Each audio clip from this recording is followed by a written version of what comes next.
మేడారం జాతరకి వెళ్తున్నాం. చిలకలాది గట్టు సిన్ని మేడారమురో హంసలాది గట్టు ఆది మేడారమురో.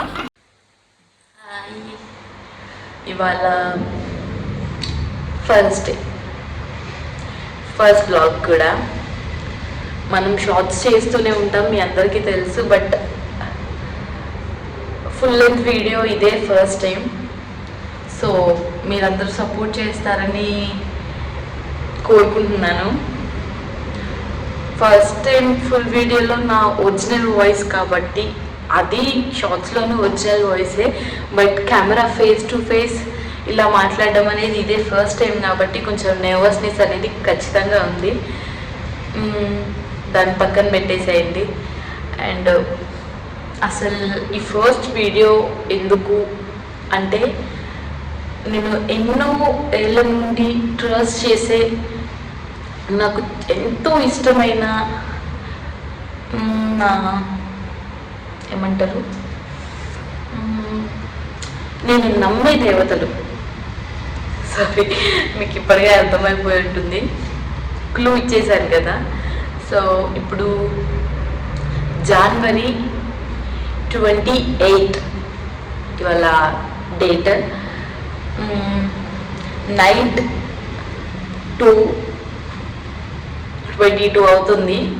ఈ టైంలో ఎందుకు లేచాను? సో ఎక్కడికి వెళ్తున్నానో మీరే చెప్తారండి, ఆల్రెడీ క్లూ ఇచ్చేసాను కాబట్టి. సో ఇవాళ మనం ఏషియాస్ బిగ్గెస్ట్ ట్రైబల్ ఫెస్టివల్ అయిన మేడారం జాతరకి వెళ్తున్నాం. ఇది ఫస్ట్ డే అనమాట. ఇవాళ ఫస్ట్ డే జాతర స్టార్ట్ అవుతుంది. సో మేము వెళ్ళేసరికి లేట్ అవుతుంది, ఎందుకంటే చిన్నగా వెళ్తాం. కొంచెం ఫస్ట్ డే క్రౌడ్ తక్కువ ఉంటుంది కాబట్టి ఇవాళ వెళ్దామని నిర్ణయించుకున్నాం. సో ఎలా ఉంటుందో తెలీదు. ఇప్పుడైతే చాలా చల్లగా ఉంది గైస్, బయట చాలా చల్లగా ఉంది. ఇంకొక హాఫ్ అన్ అవర్లో స్టార్ట్ అయిపోతాం. కొంచెం ఫ్రెష్ అప్ అయ్యి మొత్తం ప్యాక్ చేసుకొని లగేజ్ అంతాను స్టార్ట్ అయిపోతాం. నాతో పాటు మీరు కూడా మొత్తం చూసేయండి, ఇవాళ క్రౌడ్ ఎలా ఉంటుంది, ఎక్సెట్రా ఎక్సెట్రా, అక్కడ ఏం స్టాల్స్ ఉంటాయి మొత్తం చూపించేస్తాను. నాతో పాటు మీరు చూసేయండి. వెళ్తున్నామనే కానీ ఈ పొగ మంచులో అసలు చాలా భయం అయితే వేసేస్తుంది నాకు. ఎందుకంటే అసలు రోడ్స్ కనిపించట్లేదు, ముందులో వెహికల్స్ వచ్చే కూడా అస్సలు కనిపించట్లేదు ఆ మంచుకి. ఇంకా లోపల సైడ్ కూడా ఏసీ వేసేస్తుంటే మొత్తం లోపల మిర్రర్ కూడా మొత్తం మంచు వచ్చేస్తుంది. అయినా అలాగా ఎంజాయ్ చేసాం.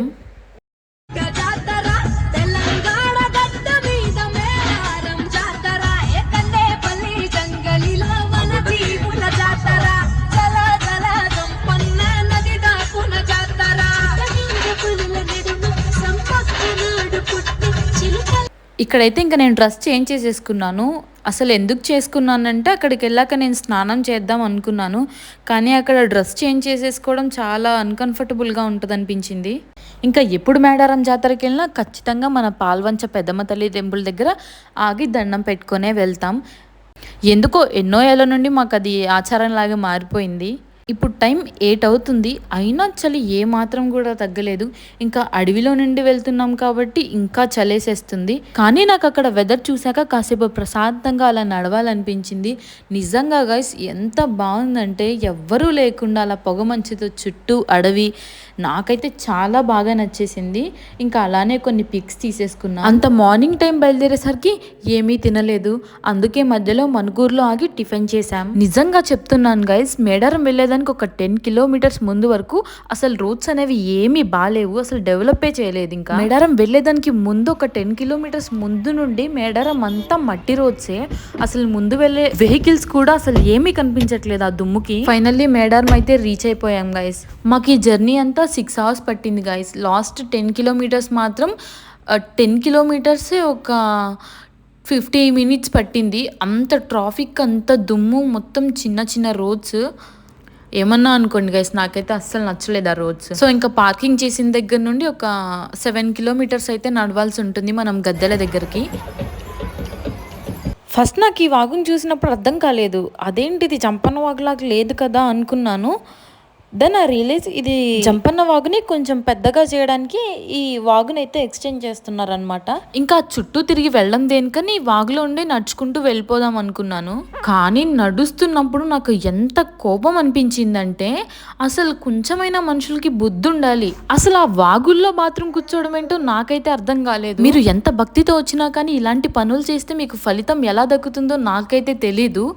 అక్కడ పరిస్థితి చూశాక నాకైతే డ్రెస్ చేంజ్ చేసుకోవడం మంచిది అనిపించింది అక్కడ స్నానం చేసే కంటే. దయచేసి తప్పుగా అనుకోకండి, నేను అక్కడ ఎవరిని ఏ దేవుణ్ణి కూడా కించపరిచేట్లు మాట్లాడట్లేదు. కేవలం మనుషులు చేసే కొన్ని పనుల వల్ల మాత్రమే, అందులో అలాంటి పనులు చేసే మనుషులు మాత్రమే అంటున్నాను. అంతేకాని అక్కడ జంపన్న వాగుని కానీ అమ్మవార్లని కానీ ఆ ఊరిని కానీ నేను ఏమీ అనట్లేదు. కేవలం ఇలా చేసే మనుషుల గురించి మాత్రమే మాట్లాడుతున్నాను. నేను చూసినా నాకు జరిగిన ఎక్స్పీరియన్స్ని బట్టి మాత్రమే మాట్లాడుతున్నాను. ఇక్కడ ఎవరికైనా కోపం వచ్చుంటే ఖచ్చితంగా నన్ను క్షమించండి. నేనైతే ఉన్నదే చెప్పాను, తప్పుగా అయితే ఏమీ చెప్పలేదు. మీకు లెఫ్ట్ సైడ్ కనబడుతుంది కదా, అదే అసలైన జంపన్న వాగు. దీన్ని ఇదివరకు కొన్ని సంవత్సరాల ముందు సంపెంగ వాగు అనేవాళ్ళంట. ఇంకా ఎప్పుడైతే జంపన్న ఈ వాగులో రక్తంతో వచ్చి కలిసిపోయారో అప్పటి నుండి దీనికి జంపన్న వాగు అనే పేరు వచ్చింది. గద్దెలకు వెళ్లే ముందు అందరూ ఇక్కడికి వచ్చి స్నానాలు చేసే వెళ్తారు. ఈ వాగులో స్నానం చేసిన వాళ్ళకి సర్వ రోగాలు నివారణ అవుతాయని అక్కడ ప్రజలు నమ్ముతారు. నెక్స్ట్ వీడియోలో దర్శనం గురించి చెప్తాను. మీరైతే నన్ను ఇలానే సపోర్ట్ చేస్తూ ఉండండి, నేను మీకు మంచి కంటెంట్ అయితే ఇస్తాను. And subscribe to my channel. నేను మీ ఆకాంక్ష.